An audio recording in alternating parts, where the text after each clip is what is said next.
Eu acabei de ver uma série agora que eu vou indicar pra vocês. Tá no Prime, né?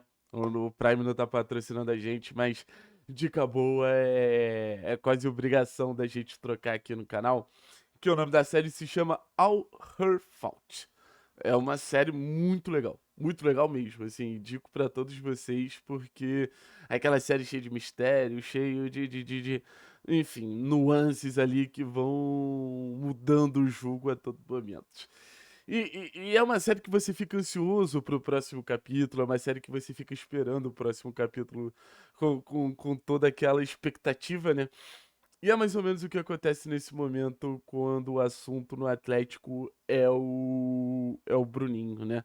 Eu acho que o Bruninho ele deixou esse gosto muito positivo de o torcedor do Atlético querer ver mais dele.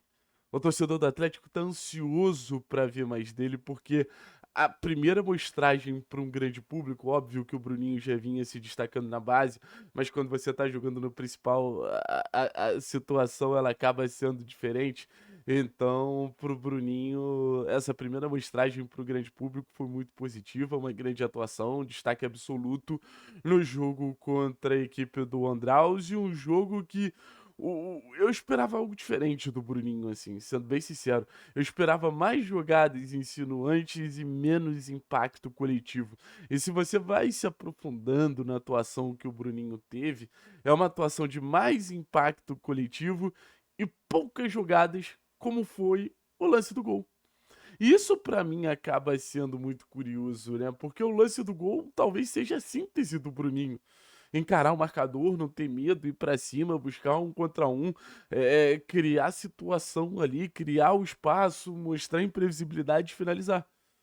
Só que se você for parar pra pensar, a finalização teve uma finalização meio que de longe ali no primeiro tempo, uma finalização que ele perde o gol, logo antes de acontecer o lance do belo gol que o Bruninho consegue marcar.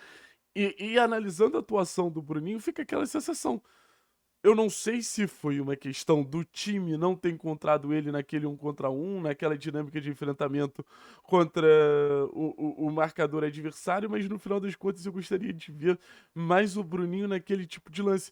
Porque eu vi muito o Bruninho associando, sofrendo falta, buscando a tabela, buscando conexão, o que é muito importante também.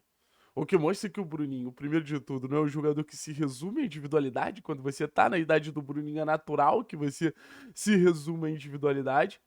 E mostra que é um jogador que tem repertório para as cobranças que o jogo naturalmente vai fazer, né? É algo que eu sempre penso assim: pô, beleza, o cara consegue driblar e finalizar. Mas quantas vezes ele vai. Assim, o jogo vai pedir que ele faça isso? E quantas vezes o jogo vai pedir que ele tabele com o Gilberto? E quantas vezes o jogo vai pedir para que ele, pô, gere uma situação de bola parada? Quantas vezes o jogo vai pedir que ele se aproxime do João Cruz para gerar uma situação?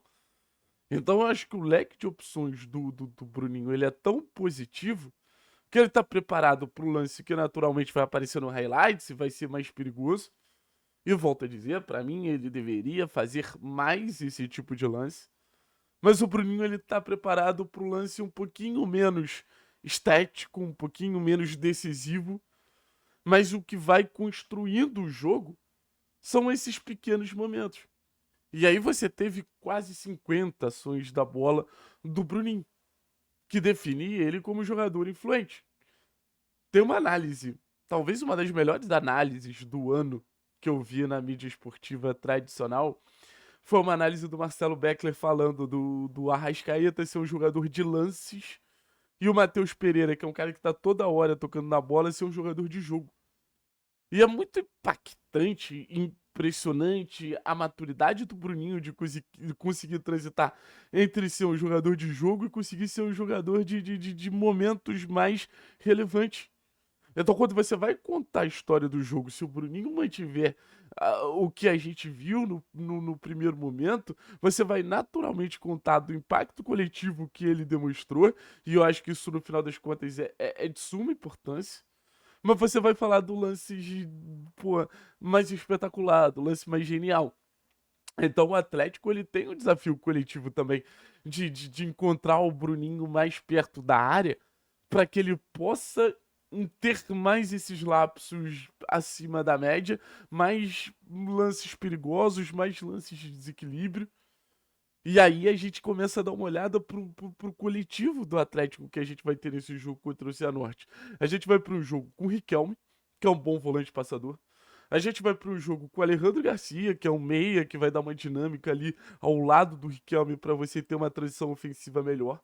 Então, desde o início da jogada, e eu imagino que o Atlético vai fazer um 3+2 com o Claudinho, que também qualifica a saída de bola, Beleze, que também tem um bom passe, junto com o Abraão ali, que esse aí deixa pra lá, né?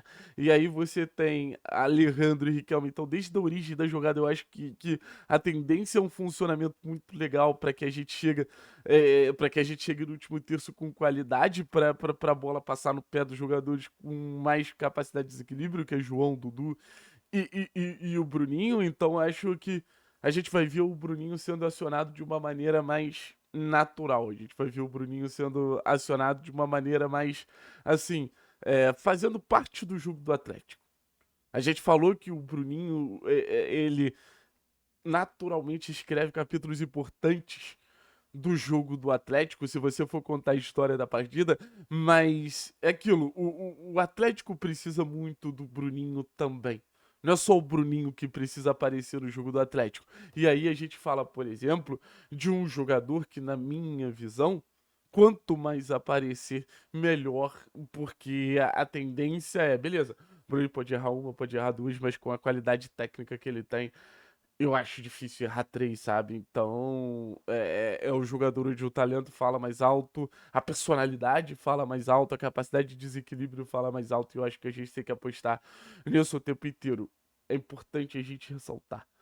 O primeiro jogo foi um dos jogos mais acessíveis que a gente poderia ter no campeonato. A partir de agora, a gente vai ter jogos de um nível de dificuldade maior. A partir de agora, a gente vai ter jogos que vão exigir mais da gente, sim. E esse grau de exigência que a gente vai ter a partir de agora pode, de certa forma, mudar algumas dinâmicas do jogo do Dudu, do Bruninho, do Dudu também, né? Mas do Bruninho.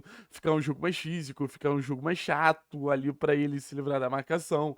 Marcação do Andraus era uma marcação muito acessível. Então acho que, de certa forma, vai ser até legal pro Bruninho aumentar o nível desde cedo para ele já se adaptando a um contato físico maior, se adaptando a um grau de exigência da qualidade técnica dele durante os 90 minutos. Então, acho que vai ser um desafio maior do que foi na primeira etapa. E como a gente falou no pré-jogo, o desafio desses garotos também é mostrar regularidade, ainda mais quando a gente está falando, talvez, do nosso melhor jogador da primeira partida, da estreia. Então, acho que é isso. Tamo junto. Forte abraço, é nóis. E óbvio, a senha pro Atlético ganhar do Cianorte tem 8 letras, é BRUNI. Acho que vocês sabem. Valeu? Tchau, tchau, tchau, tchau.